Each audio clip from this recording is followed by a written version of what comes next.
যেহেতু প্রচণ্ড ঠান্ডা লেগেছে এর জন্য আম্মুকে বলেছিলাম একটু ঝাল ঝাল কোনো কিছু করতে। হ্যালো গাইস, আসসালামু আলাইকুম। তো এই যে বাসায় কাঁচকলা ছিল, তো আম্মু বলে এই কাঁচকলার ছিলকাই সুন্দর করে পাটায় বেটে দিবে ঝাল ঝাল করে, যাতে অনেক বেশি ভালো লাগে খেতে।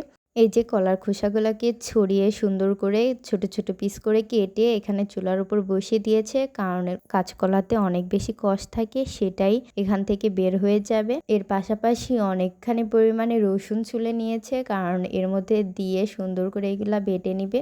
এই যে দেখতেই পাচ্ছেন কেমন কষ ছড়িয়ে যাচ্ছে, পানিগুলো একদম লাল হয়ে গিয়েছে। এটা তো প্রায় হয়েই গিয়েছে, আর কিছু সময় রেখে এটাকে সুন্দরভাবে নামিয়ে নেব আর ঠান্ডা পানি দিয়ে সুন্দর করে ধুয়ে নেব, যাতে করে এই কষগুলো বের হয়ে যায়। তো এখন এটাকে সুন্দরভাবে নামিয়ে ধুয়ে নিচ্ছিলাম।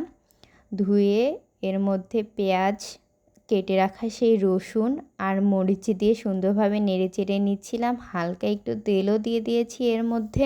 তো সিদ্ধ না হওয়া পর্যন্ত এটাকে সুন্দরভাবে নেড়ে চেড়েই নিব। সিদ্ধ হয়ে গেলে এটাকে নামিয়ে রাখবো।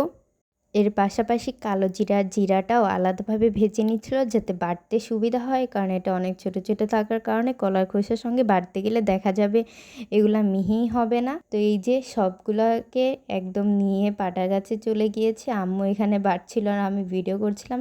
আম্মু তো অনেকবার বলেছে এগুলাকে বেটে নিয়ে আয়, বেটে নিয়ে আয়। আমি তো নানান অজুহাত দিচ্ছিলাম। তো পরবর্তীতে যখন আমি গিয়েছি তখন আম্মু বলছিল এখন কেন এসেছিস, আমি তখন বলছিলাম যে কেন, ভিডিও করার জন্য, তুমি জানো না।